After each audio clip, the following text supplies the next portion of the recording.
Forget everything the American Film Institute rankings ever lied to you about. In an industry where lobotomy was once prescribed as a cure for hysteria and a double row of eyelashes passed for an acting achievement, true performance was a luxury reserved for a chosen few. Today, we're breaking down a top 10 of those who coasted on looks, connections, and flattering lighting, while genuinely brilliant actors drank themselves into obscurity in the background. If you're not afraid to discover that your idol wasn't playing a role, but merely serving as furniture in the frame, hit subscribe and like.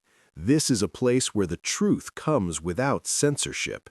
Right below, is fame without talent a stroke of luck or a curse? The moment we utter the name Marilyn Monroe, we step into the territory of the greatest visual deception of the 20th century. Marilyn was not a living human being, and certainly not a dramatic actress in the classical sense of the word. She was a triumph of industrial design, the result of painstaking labor by hundreds of plastic surgeons, makeup artists, lighting technicians, and editors at 20th Century Fox.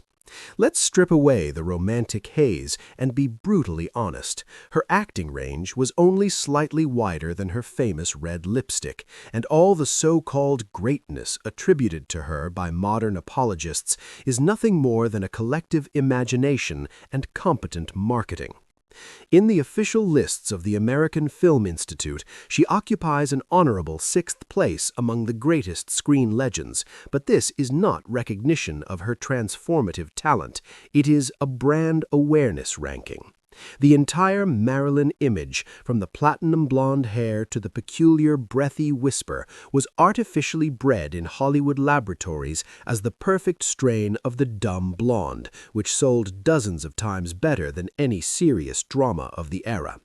She became a cult figure not for her ability to live through complex human destinies, but for a unique, almost animal instinct for biting her lip at the right moment, rolling her eyes, and delivering a line with an intonation that suggested she had just woken up in a stranger's bed and forgotten how to breathe. This was not acting in the Stanislavski sense. It was an instinctive, fully automated exploitation of primitive male fantasies. Recall her signature hit, Gentlemen Prefer Blondes. Do you see a character there? No, Marilyn wasn't playing Lorelei Lee. She was working in the frame as a walking special effect, filling the space with her hypertrophic sexuality. Every gesture, every half-sigh, even her famous hip-swaying walk, rumored to be the result of a deliberately sawed-down heel, was rehearsed to nausea under the supervision of studio coaches. All of it served one purpose: to conceal a fatal absence of inner acting substance. Her gaze, which modern fans describe as piercing, deep, and full of hidden pain, was in reality the result of heavy false eyelashes, chronic sleep deprivation, and severe nearsightedness that reduced her co-stars to blurry shapes. Marilyn was perfect packaging, a golden sarcophagus in which Hollywood simply forgot to place acting skill, replacing it with intricate contour makeup schemes and endless retakes. Try the experiment of watching any of her films with the sound turned off. The magic evaporates instantly. You won't see an actress, but a professional model posing for an invisible photographer, freezing in the same working angles that guaranteed no double chin and the correct shadow on her cheekbones. She was utterly static in her development. Whether in the noir Niagara or the comedy The 7-Year Itch, we encounter the same Norma Jean diligently playing the role of Marilyn Monroe. Her later attempts to study with Lee Strasberg at the famous Actors Studio in New York looked frankly comical, even pitiful, like decorating a garden gnome with classical sculpture. Strasberg, of course, flattered the star at every turn, fully aware of the colossal media weight her presence brought to his institution, but real professionals knew the bitter truth. Marilyn was pathologically incapable of memorizing more than 2 sentences of dialogue at a time.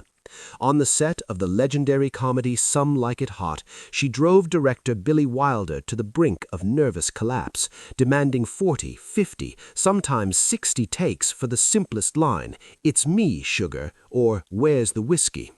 This was not the perfectionism of a great artist searching for truth. It was basic professional incompetence, the result of a mind hopelessly clouded by barbiturates and profound self-doubt.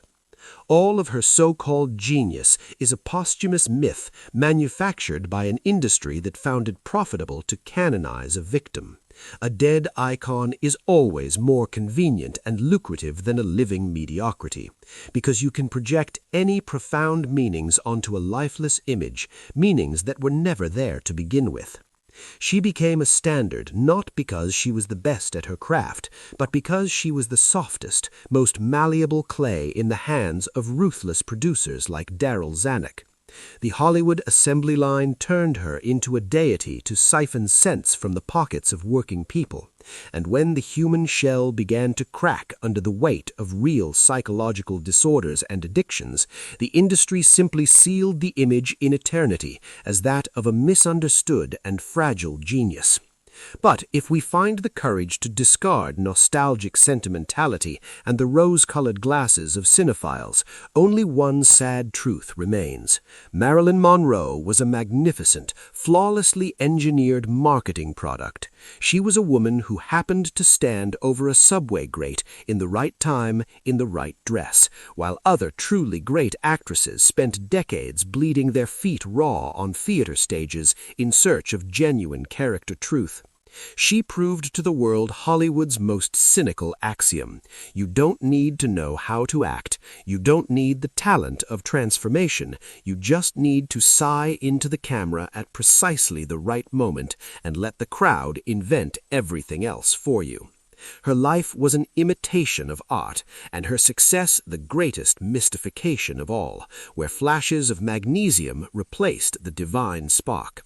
Marilyn was the first and last actress whose inability to act became her greatest career asset, turning professional emptiness into an iconic symbol before which millions bow, never realizing that what they worship is nothing more than a void wrapped in platinum silk and a cloud of expensive perfume.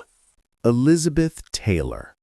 If Marilyn Monroe was a product of studio design, Elizabeth Taylor became the first self-sovereign corporation in Hollywood history, trading exclusively on her aristocratic beauty and scandalous biography.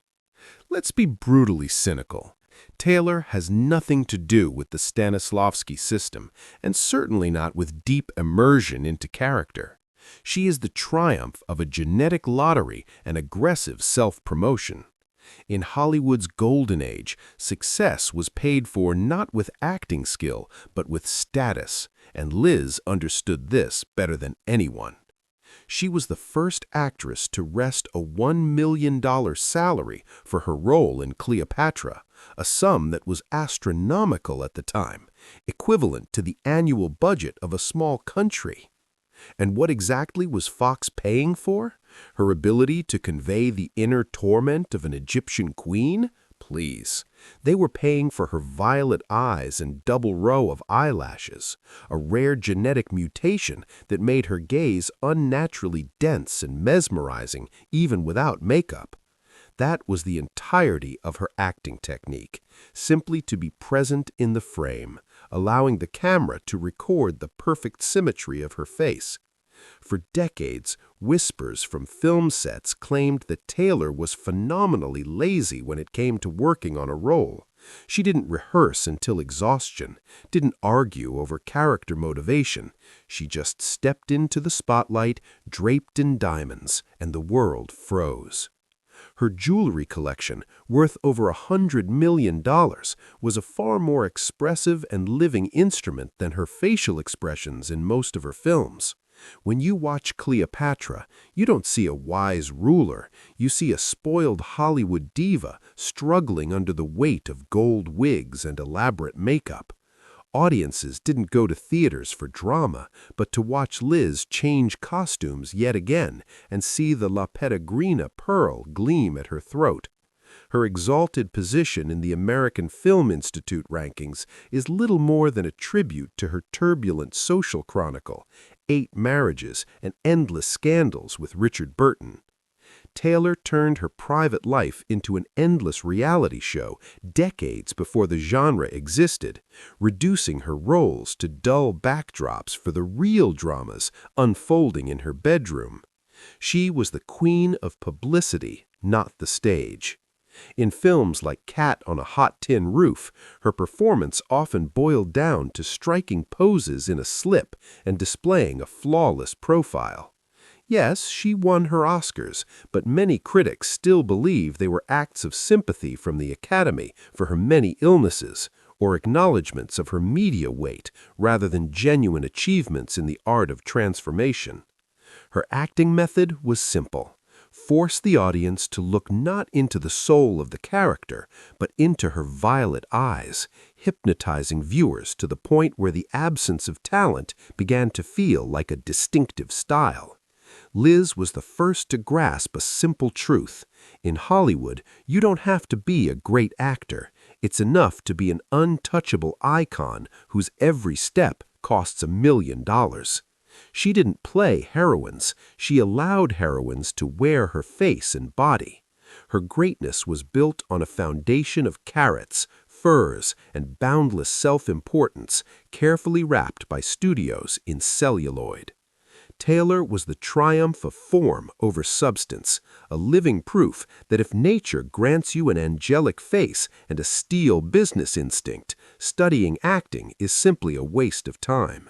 She remains a benchmark of beauty, but if you mute the sound and remove the jewels from the frame, all that remains is a beautiful woman trying very hard to appear significant without ever understanding what real dramaturgy is. Her entire career is a brilliant imitation of talent, paid for by millions of dazzled viewers who mistook the sparkle of diamonds for the radiance of her soul. Taylor proved that to become a Hollywood legend, you don't need to act. You only need to make your face impossible to look away from. The rest will be handled by the lighting crew and your real estate agent. Her legacy is not roles, but the image of an unattainable goddess who deigned to descend among mortals for a 6-figure check. And while we debate her great performances, the real Liz is laughing at us from eternity, rubbing her violet eyes and adjusting yet another fur stole bought for a fee from a film in which she never even tried to act. Taylor is the ultimate symbol of Hollywood, where packaging costs more than the product and a violet gaze replaces 1,000 words of a script. John Wayne. If Elizabeth Taylor sold a violet gaze, John Wayne sold Hollywood his walk and his squint, convincing an entire nation that this was the pinnacle of acting craft. John Wayne holds the honorable 13th place on the list of the greatest male actors of all time, and this may well be the loudest compliment mediocrity has ever received in human history. Let's be brutally frank.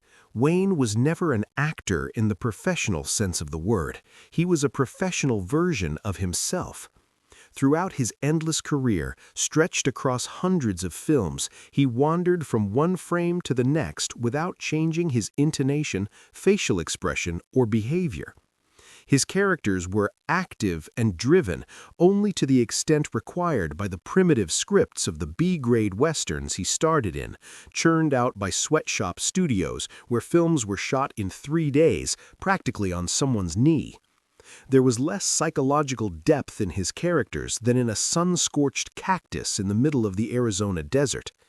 MGM, Warner Bros., and Republic shamelessly exploited his real American man type, turning a living person into a cardboard cutout that audiences happily mistook for dramatic art for decades. Wayne neither knew how nor wanted to transform.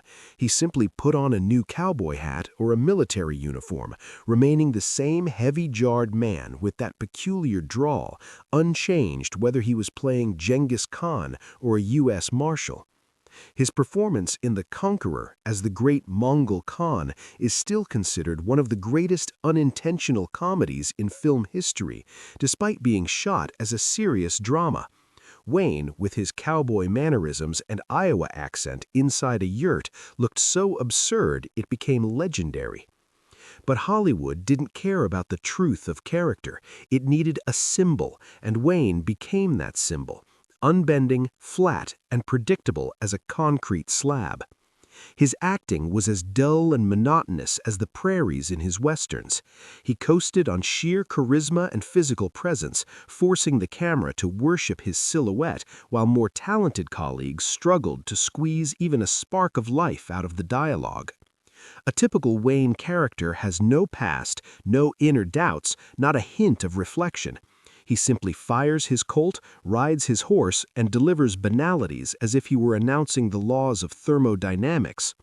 The studio assembly line stamped out these images in bulk, knowing full well that the mass audience didn't want complexity, it wanted John Wayne, once again defeating the bad guys without a single muscle twitching in his face.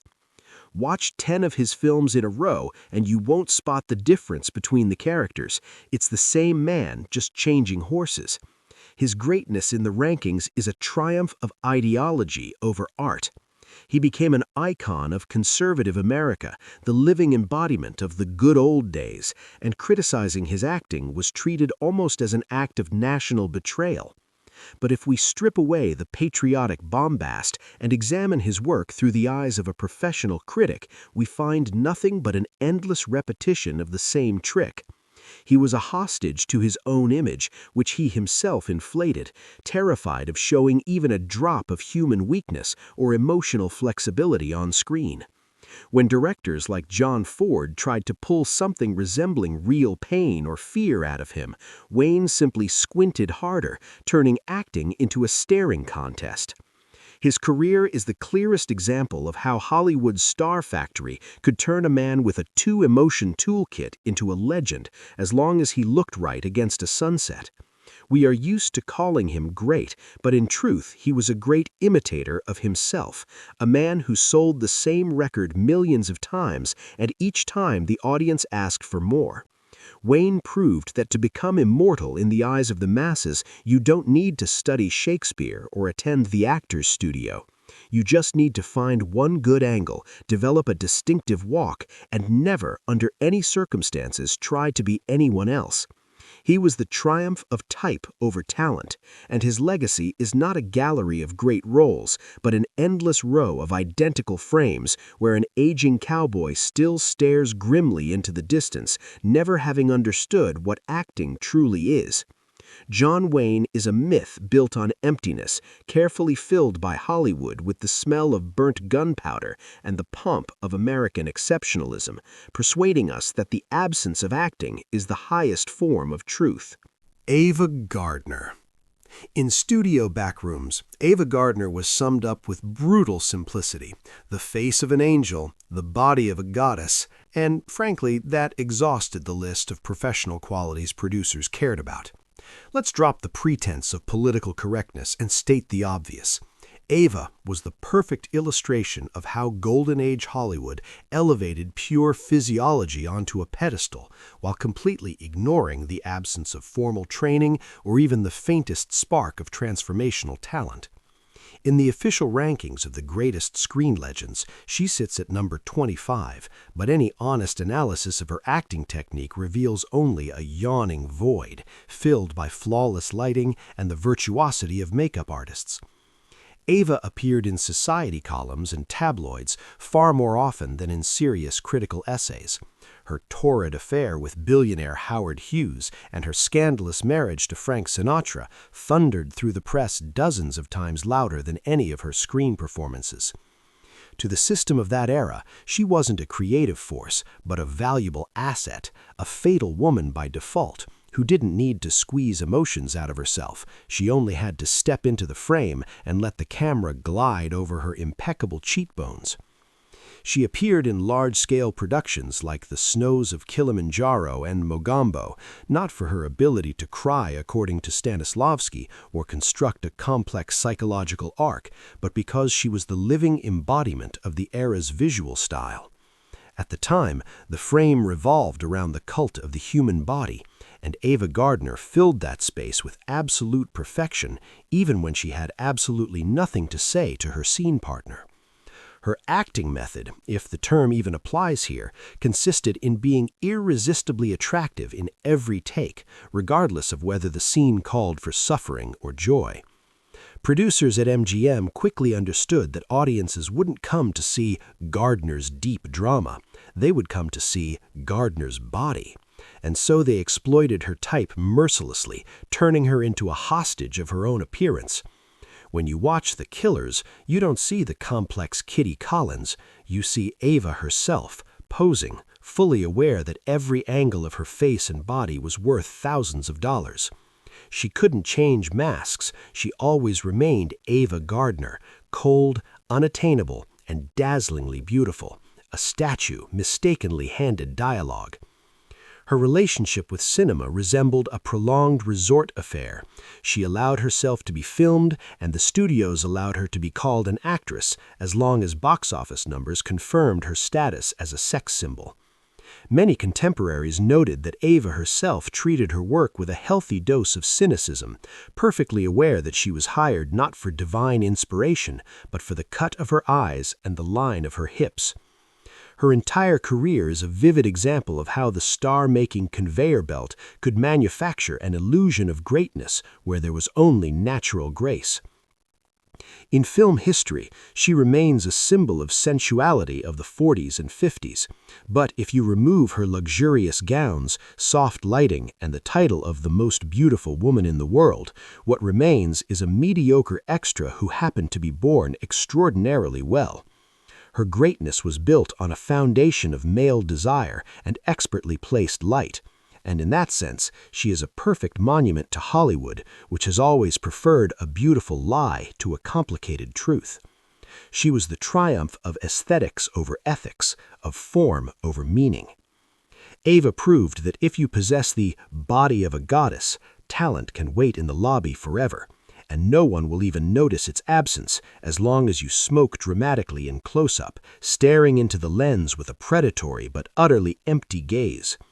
She was the queen of visual noise, a woman as set-piece, whose fame rested on the surface of her skin and never penetrated deeper than the first layer of makeup.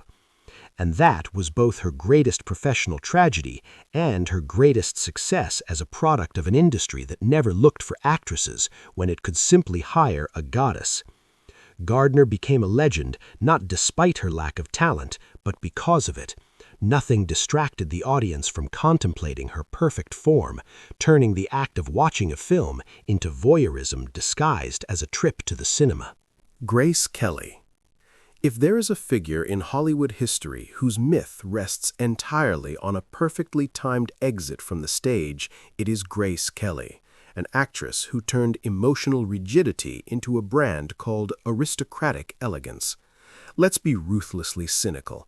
Kelly's 13th place among the greatest screen legends is a monument not to her talent, but to her publicists and her fortunate marriage to the Prince of Monaco. Behind studio doors, she was often referred to as the Ice Maiden, or, to put it bluntly, simply wooden.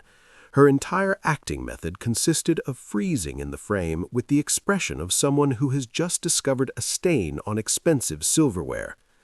Grace Kelly was Alfred Hitchcock's ideal instrument, not because she possessed depth, but because she was a pliable mannequin, capable of holding the required pose for hours without burdening the director with excess emotion or creative initiative.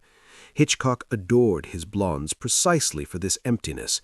It allowed him to inscribe any fear or desire into them through music and editing, while the actress herself merely stared into the camera with an unshakable yet utterly lifeless gaze. Her Hollywood career was swift and brief, just 6 years, and that brevity became her greatest professional salvation. She left for Monaco at the exact moment critics were beginning to tire of her uniform image of the buttoned-up lady who contained more starch than blood. Recall The Country Girl, the film that earned her its controversial Oscar. She played the worn-down wife of an alcoholic, yet even in a cheap cardigan and without makeup, she radiated the aura of a Philadelphia heiress who had wandered onto a film set out of idle curiosity. Her so-called acting breakthrough amounted to little more than putting on glasses and stopping her smile, while the same icy core remained intact, preventing her from becoming a living human being on screen. Audiences mistook her lack of facial expression for restrained dignity and her inability to convey passion for mysterious coolness. In truth, Grace was a hostage to her upbringing and social origins, which had thoroughly erased her capacity for genuine transformation. In hits like Rear Window or Dial M for Murder, she functioned as an expensive piece of interior decor, pleasing to look at, perfectly aligned with the Technicolor palette, but stripped of her costumes and placed alone against a bare wall, the magic vanished instantly. She didn't play women, she played the concept of a woman, a platonic idea of the perfect wife, devoid of sweat, sin, or life itself. Her flight to Monaco became the greatest PR move in modern history. She transformed a mediocre acting resume into a prologue to a fairy tale, forcing the world to forget that as an actress she was entirely predictable and monotonous. The Principality of Monaco gained its main attraction, and Hollywood acquired a legend no one dares to criticize because of her royal status. Kelly proved that to become an immortal icon, you don't need the talent of Judy Garland or the ferocious energy of Bette Davis. You simply need flawless posture, icy composure, and the good sense to marry the right man at the right time. Her greatness is built on silence and omission, tools she used to mask the absence of an inner life. She entered history as the Cold Princess, and in that title, the word cold refers not to her image, but to her acting nature. Grace Kelly was the triumph of upbringing over talent, living proof that if you look like a goddess and behave like a queen, you don't actually need to know how to act. The world will invent your genius for you, gazing at your immaculate gloves and pearl necklace. She was a style icon, but as an actress, merely a beautiful shadow, disappearing behind palace gates at the precise moment when the spotlight began to expose her professional limitations. All her fame is a carefully constructed set, behind which stood a woman who never once truly came alive before the camera. Audrey Hepburn. If Grace Kelly was an ice statue, Audrey Hepburn became Hollywood's sacred elf, her inviolability elevated to an absolute. Let's set aside the syrupy adoration and admit the truth. Audrey's third place on the list of the greatest actresses of all time has nothing to do with dramatic range and everything to do with the fact that she was Hubert de Givenchy's finest mannequin. Audrey Hepburn was not about acting school. She was about a phenomenal ability to pose. She was the greatest fashion model in the history of cinema, who by some misunderstanding decided she also needed to speak lines. Throughout her career, her acting boiled down to the same limited set of devices: wide, doe-like eyes, a timid tilt of the head, and childish fluttering of lashes, all passed off as depth of soul. In reality, this concealed the professional narrowness of a woman who simply could not be anyone other than Audrey Hepburn, placed in different sets. Take Breakfast at Tiffany's. In that role she was meant to embody Holly Golightly, calculating, tough, and deeply worn down, a kept woman as Truman Capote wrote her. And what do we see on screen? Audrey playing herself, a chic girl with impeccable manners who looks as if she stepped straight off the cover of Harper's Bazaar, even in the depths of despair. Capote was furious about her casting, calling her performance cotton candy, and he was right. Audrey neutered the character, turning a complex drama into a sweet fairy tale about a girl with a cigarette holder. She didn't transform, she reshaped every role to fit her personal image of the holy child. In My Fair Lady, her inadequacy as an actress surfaced in full. Not only was her singing dubbed by a professional vocalist, but her transformation from flower girl to lady looked like a costume change rather than an inner evolution. She was convincing only when she had to wear expensive dresses and smile prettily at wealthy men. The moment a scene demanded real animal anguish, rage, or deep despair, Audrey froze with the expression of a hurt child, incapable of producing anything beyond decorative sadness. Her performance in Roman Holiday, which earned her an Oscar, was pure exploitation of her natural charm and the novelty of her type against the lush, heavy stars of the 40s. The studios quickly realized that in contrast to curvy divas, this little girl would bring in millions, and they began to mercilessly exploit her fragility. Audrey became a brand, a commodity that sold not meaning, but a lifestyle. Her humanitarian work with UNICEF late in life canonized her completely, making any criticism of her seem almost sacrilegious. But if we switch off the halo above her head and look closely at her filmography, we see a procession of identical roles in which only the cities and hat styles change. She was a hostage to her elfin face, which made it impossible for her to play anyone other than lovely creatures. Even in her later film, Wait Until Dark, where she plays a blind woman, she seems more concerned with how her face looks in the frame than with conveying the real terror of the situation. Her entire career path is a triumph of aesthetics over psychology. She proved to Hollywood that one could become the greatest actress in history simply by having impeccable taste in clothes and the ability to drink coffee gracefully in front of a shop window. Audrey was an icon for brides and a benchmark of elegance, but as an actress, she remained at the level of a gifted debutante who never dared to step outside the comfort zone of her flawless manners. Her greatness is a victory of visual marketing, where a slender neck and a pixie haircut replaced thousands of pages of acting exercises.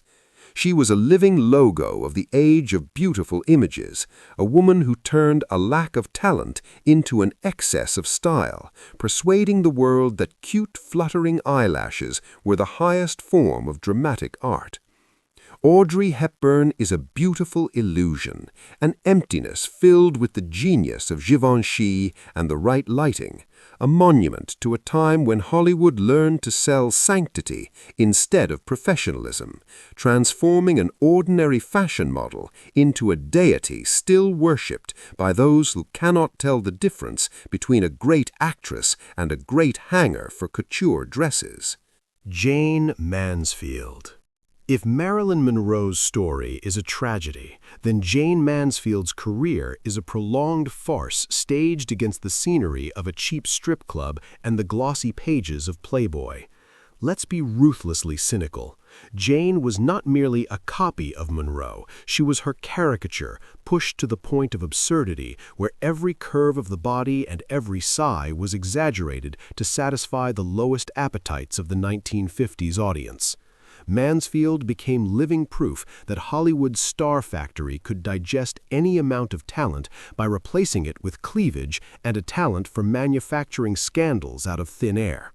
Film history remembers her not for her roles, but as one of the first fully professional celebrities, a woman whose fame rested entirely on provocation and the relentless exploitation of the buxom blonde image, unburdened by either moral restraint or professional ambition.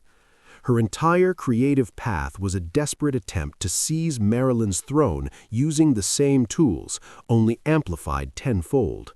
Where Marilyn had mystery, Jane had anatomy.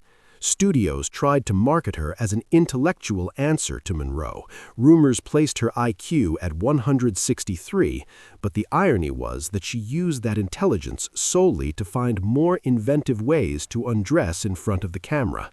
In films like The Girl Can't Help It or The Wayward Bus, she didn't play characters, she played her physiology, turning every frame into a contest between herself and the viewer, who would look away from her neckline first. Her acting was so flat and predictable that even directors of low-budget B-movies often hesitated to give her complex dialogue, preferring instead that she shriek loudly or strike suggestive poses. Jane was among the first to understand the power of accidental wardrobe malfunctions.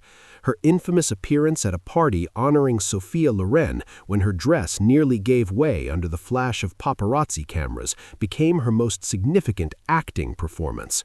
It was pure calculation, a marketing maneuver devoid of art, driven solely by the need to remain in headlines at any cost. She found success on Broadway, but even there she was treated as a curiosity, an attraction rather than an actress capable of genuine dramatic transformation. Hollywood gladly swallowed her, handed her a few comedy roles where she essentially parodied herself and spat her out the moment fresher faces appeared on the horizon. Her career quickly slid into the abyss of nightclubs and dubious European productions where only one thing was required of her, to be Jane Mansfield, a retired sex symbol. Even her tragic death in a car accident was instantly repackaged by the press as yet another chapter in her shocking biography, permanently sealing her status as a victim of her own image. Try to find a single scene in her filmography where she steps outside her cardboard persona and you will fail. Jane was a hostage to her own body, which she had willingly turned into a trademark, destroying any chance of being recognized as a serious actress. She was the triumph of vulgarity over elegance, a living monument to an era when Hollywood began to lose its sense of proportion in pursuit of box office returns. Her supposed greatness is a fiction inflated by tabloids and male desire, concealing a woman who never managed to realize her potential because of a fatal dependence on camera flashes. Jane proved that you can have a high IQ, speak 5 languages, and play the violin, but if you choose the path of a bargain bin rival, the world will remember only how your dress strained at the seams. She was an icon of kitsch, an actress whose performance amounted to a set of mechanical mannerisms borrowed from more fortunate colleagues. Her entire life was an imitation of someone else's success, an endless chase after Marilyn's shadow that led only to obscurity in the annals of truly great screen artists. Jane Mansfield stands as a symbol of how Hollywood can turn a human being into a caricature, persuading her to voluntarily trade talent for a few moments of attention fixed on bare shoulders. She remained in history as second only to Monroe, forever trapped in the shadow of another woman's myth, never realizing that to be a star, it isn't enough to have generous curves. You need a soul, something she so recklessly exchanged for Playboy contracts and roles in third-rate comedies. Her legacy is not a body of films, but a collection of scandalous photographs confirming one simple truth. In the Golden Age, you could become a legend without possessing a single gram of acting skill if you were willing to become the loudest, brightest commodity on display. Lana Turner. If Grace Kelly was an ice princess, Lana Turner became Hollywood's sweater girl, the first sex symbol in the industry created literally out of nothing from a chance encounter in a drugstore and a tight-knit top. Let's be brutally cynical. Lana Turner was not about acting skill. She was about how MGM could take an ordinary pretty girl and with hydrogen peroxide, eyebrow tweezers, and aggressive publicity, turn her into a goddess of love, unburdened by either talent or charisma. Her career is a textbook example of the star-making conveyor belt, where the actress's personality was erased and replaced with an image producers needed. Accessible, yet luxurious sensuality. Lana was never an actress of deep immersion. She was a professional model for the camera, someone who knew when to exhale softly into the microphone and how to toss her hair with effect. Behind that facade, however, lay absolute creative emptiness. The style millions of women around the world tried to imitate was the result of studio retouching, where every angle was carefully chosen to conceal the absence of living facial expression and emotional flexibility. In films iconic for her, such as The Postman Always Rings Twice, we don't see a femme fatale torn apart by passion. We see a mannequin in blinding white outfits simply reflecting the light of the spotlights. Her sensuality was mechanical, rehearsed in front of mirrors under directors' instructions, because they understood one thing clearly. The audience didn't need her acting, it needed to see how tight fabric emphasized her curves. She earned her place among legends not for Shakespearean roles, but for perfectly embodying the aesthetic of the 40s, becoming a living piece of set dressing for noir melodramas. The bitter irony of Lana Turner's fate is that her real life was 100 times more dramatic, bloody, and complex than any script she was ever handed. Her endless line of husbands, affairs with mob figures, and finally the brutal climax in her own bedroom when her 13-year-old daughter stabbed her gangster lover Johnny Stompanato became her one and only truly great role. Audiences flooded theaters for Imitation of Life, not because of her acting achievements, but to watch a woman whose real biography was soaked in blood and scandal. Universal cynically used her personal tragedy as a marketing engine, turning murder into a publicity campaign, and Lana obediently played along, knowing it was the only way to stay afloat. Try to find even a single scene in her filmography where she steps beyond the image of a beautiful woman in distress, and you will fail. She was utterly static, her emotional range limited to 2 or 3 facial expressions that changed depending on the lighting. Lana Turner proved that Hollywood is a place where imitation of life is valued far more than life itself, and where one can be considered a great actress simply by wearing a sweater well and appearing in crime headlines on time. Her greatness was a fiction created by makeup artists and lighting technicians, a monument to an era when the Star Factory could convince millions that emptiness in the eyes was mysterious depth, and the inability to act was a distinctive style. She was the triumph of marketing over art, a woman whose face became the logo of MGM, while her soul never found expression in any of her cardboard roles. Lana remains a symbol of sensuality, but it was sensuality by contract, stripped of real fire, a purely decorative element in Hollywood's gilded cage. Her entire career was an endless imitation where paparazzi flashes replaced inner light and scandals stood in for genuine talent. She was the queen of surface effects, an actress whose performances existed only as a backdrop for her platinum curls and impeccable costumes, confirming a bitter truth. In the Golden Age, one could become a deity while being nothing more than a well-lit puppet in the hands of producers. Her legacy is not scenes from films, but newspaper clippings about trials and killings, proving that Lana Turner's real drama always unfolded offset, while on screen she remained the same wooden beauty who simply got lucky one day by stepping into a drugstore for a soda. She was living proof that Hollywood can turn anyone into a legend, as long as they have the right profile and a willingness to turn their life into a commodity for sale, leaving acting to those unlucky enough to not be born so dazzlingly beautiful and so fatally mediocre. Mamie Van Doren. If Marilyn Monroe was an unattainable ideal and Jane Mansfield its caricature, then Mamie Van Doren became Hollywood's most honest and vulgar incarnation of that ideal, stripped of any illusion of art. Let's be brutally cynical. Mamie Van Doren has nothing to do with acting craft, nothing to do with Stanislavski, and certainly nothing to do with subtle psychological nuance. She is the triumph of aggressive sexuality, elevated to the status of a single, all-encompassing professional skill.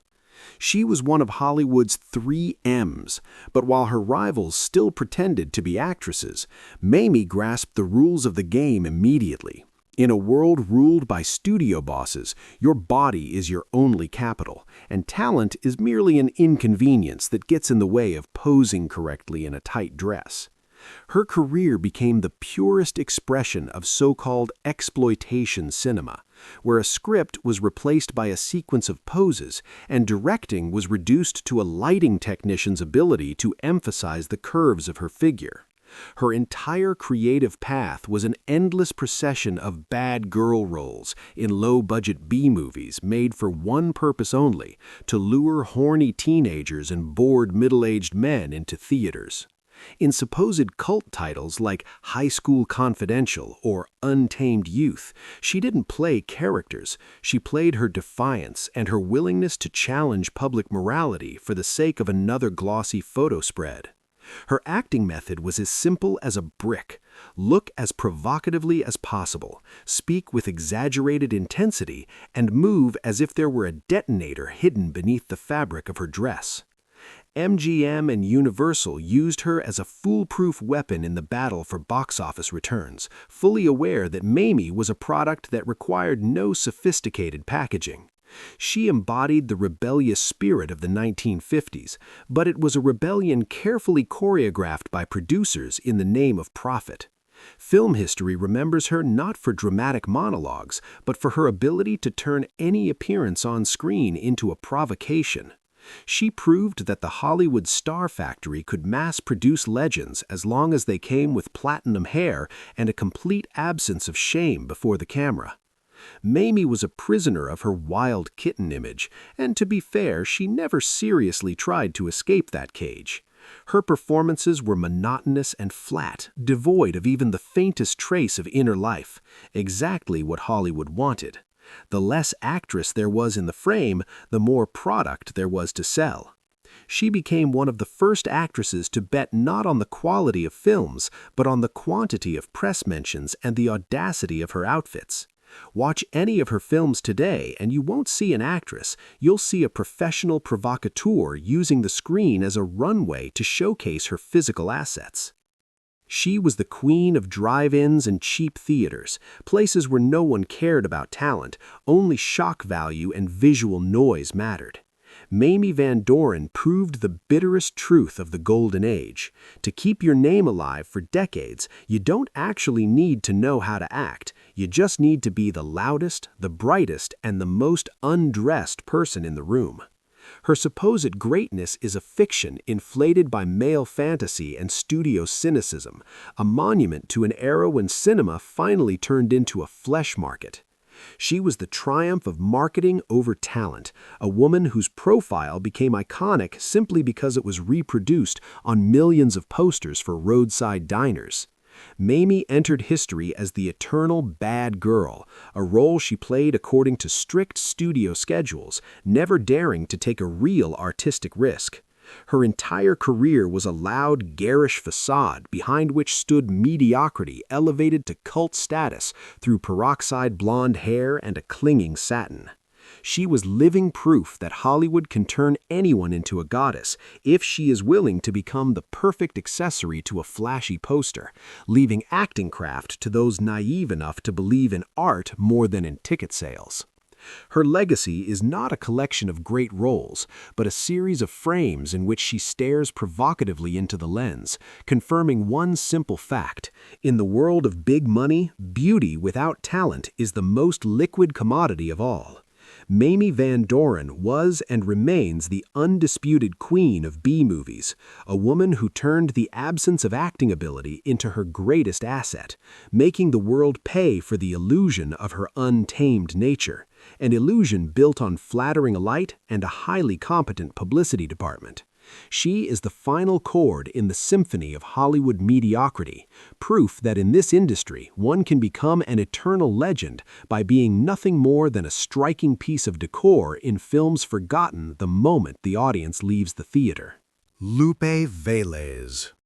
Our parade of great untalents concludes with a woman whose life was louder than her roles, and whose death proved more intriguing than any script she ever played. Lupe Velez, known in Hollywood as the Mexican Spitfire, became the living embodiment of the most primitive and openly racist stereotype the Dream Factory could produce in the 30s and 40s. Let's be brutally cynical. Lupe was never an actress capable of subtle nuance or serious dramatic transformation. Her acting method consisted of shouting, flailing her arms, smashing dishes, and mangling the English language in a way that allowed American audiences to feel comfortably superior to this wild Latina. Her entire career is a case study in how Hollywood discovered a convenient ethnic type and exploited it to exhaustion without the slightest concern for whether there was any real talent behind the noisy facade. Velez began in program pictures and low-budget B-comedies, where her sole function was to create chaos and project sexual aggression. In the Mexican Spitfire series, she played the same role over and over again, a hysterical, uncontrollable woman whose intelligence clearly lagged far behind her temper. RKO and MGM paid her not for acting skill, but for exotic energy, as artificial and cardboard as the sets surrounding her. She didn't build characters, she broadcast caricatures, turning every scene into a farce. Her private life, packed with stormy affairs involving Gary Cooper and Johnny Weissmuller, was far more fascinating to the public than her monotonous screen appearances. Lupe Velez was a tabloid queen, a woman whose restaurant tantrums and public scandals were discussed more avidly than her films. In an industry rigidly segregated by roles, Lupe willingly became a hostage to the image of the hot-blooded Latina, fully aware that this stereotype was her only ticket to serious money. She proved that one could become a major star with a shred of Sarah Bernhardt's talent, provided one was willing to become a loud toy in the hands of white producers. Her performances were so excessive and grotesque that today they are physically painful to watch, not art, but hysteria preserved on celluloid. Yet this very hysteria generated profits. Audiences didn't go to the movies for depth. They went to see how that crazy Mexican woman would smash something or pull someone's hair yet again. Lupe Velez was the triumph of typecasting over individuality, a living monument to an era when Hollywood manufactured stars from ethnic prejudice. Her greatness was a fiction inflated by the industry's hunger for exoticism, concealing a deeply unhappy woman who never managed to escape the confines of her shrill persona. The tragic end of her life became her most famous and most discussed role. As her career declined and her personal life collapsed, Lupe chose to exit the stage as dramatically as she had lived. The legend surrounding her final days, embroidered with rumors of theatrical preparation and an ending that collapsed into absurdity, became one of Hollywood's most persistent myths. And in that legend lies the essence of her career. Even her death was transformed into an anecdote, another episode of the Mexican Spitfire, where pathos dissolves into ridicule. She was and remains a symbol of how Hollywood can grind a person down, forcing them to perform a role that was never truly theirs until the very end. Lupe Velez proved that it is possible to be world-famous, work with top directors, and earn substantial money while remaining an utterly empty and mediocre actress whose sole cinematic contribution was the ability to shout loudly in broken English. Her legacy is not films revisited for artistic merit, but a bitter lesson about what happens when individuality is sold off for a place among legends, where your name survives only as an ethnic curiosity. She was the queen of screen noise, a woman whose fame rested on volume and scandal, confirming that in Hollywood's golden age, talent was merely an optional extra, easily traded for the chance to be a bright flash in a dull world. Lupe Velez departed, leaving behind nothing but the echo of her screams and a trail of broken props, the final punctuation mark in our list of those who conquered cinema's Olympus without ever learning the craft of acting. We are used to looking at these faces as divine icons frozen in eternity, but behind each of them lies a price most of us would be afraid even to imagine. Hollywood of that era was not merely an entertainment industry, it was a ravenous Moloch demanding human sacrifice in exchange for immortality on celluloid. Some were broken at the very beginning, hooked on pills at the age of 10. Others had their minds scorched by electroshock for saying one word too many. And some were simply spat out onto the roadside the moment their wrinkles grew deeper than the layer of makeup. We dug through this dirty laundry not for cheap thrills, but to remind you of one simple truth. Behind the brightest shine, the darkest shadow always hides. These 10 stories are only the tip of the iceberg, a tiny fragment of the vast graveyard of shattered hopes on which the modern show business empire was built. Today, the Walk of Fame looks like a collection of beautiful names, but in reality it is a roster of those who agreed to a deal with the devil, one where the fine print clearly stated that peace would never be theirs. So, while you admire old films, remember that behind every smile of Dorothy or every gaze of Montgomery Clift, there was a scream the studio bosses never allowed us to hear. Well then, my dear friends, do you still dream of the red carpet and paparazzi flashes? Remember this, the camera loves you only as long as you remain profitable, and the moment the resource is exhausted, you will be replaced by a newer, fresher model with an even wider smile and even darker secrets.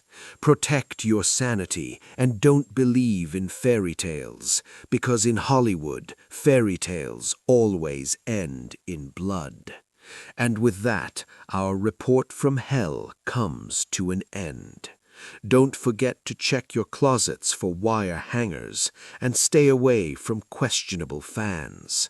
Until next time, on the channel where the truth is always worth more than a movie ticket.